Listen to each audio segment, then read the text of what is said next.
Alright, this is Dance of the Irish. It is in your Technique and Artistry book.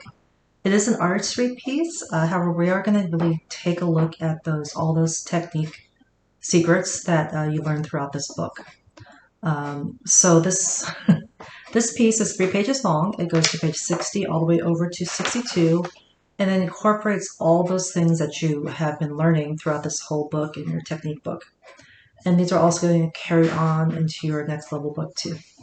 So up above, they'll let you know exactly what they're looking for as far as what you should be focusing on. The first page really has most of it. You got the correct thumb position and light thumb here, mainly because it's a nice slurred barred eighth notes in that measure 17. And then you have that nice arm weight because you do have those accent marks there towards the end. And then you do have that left hand wrist float off. So I'm just actually going to go a little bit backwards. I'm going to go over measure 17. That carries on for the rest of that page.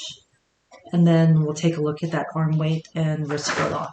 So go ahead and just lay your hands down like the dead arm weight, the dead ropes. That's going to get you nice and loose. So correct thumb position, we want those nice and light on measure 17. Those are just going to be one after the other. So 1 and 2 and 3 and 4. And so da da da da da da da da. So. And they're also piano, so they're not very light. They're not staccato, but they are a light thumb.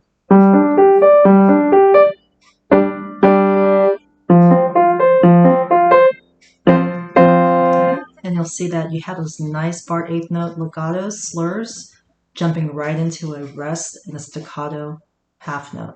So you really want to keep those slurred and bouncy, but not staccato and bouncy. So I'll do that again, 16 to, let's go just to the end of that page.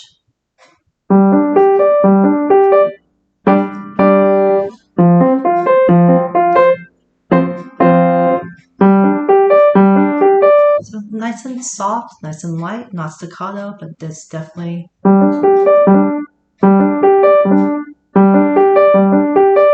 And once you speed it up to the about allegro, those are going to flow a lot nicer. So sometimes some of these are a little hard to do when you do have it at a slower tempo.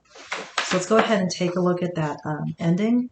The part that's about measure 24 all the way to towards measure 35, it's exactly the same thing happening at the beginning of your piece. You do start on that D, C. It's the same notes.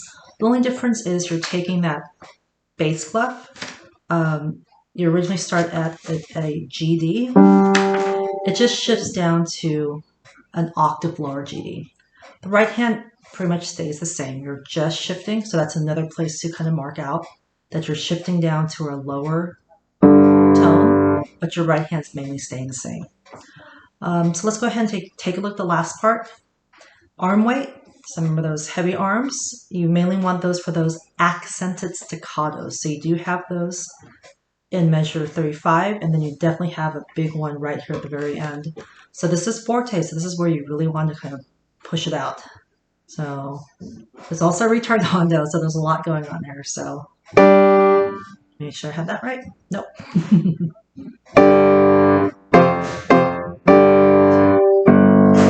So you really want those nice sharp accents, really just. So you have arm weights, you got ritardanda, you have forte, accented, staccatos, accented half whole notes, you have a wrist float off. Moving down to that octave lower, 8VA, G down here, you can also add in that pedal at the end. So if we add that pedal, it's a really nice way to end this piece. Okay, so getting those out of the way, let's go ahead and I'm gonna do another video. So that's mainly those little sections here. So I'm gonna do a video for that page 60.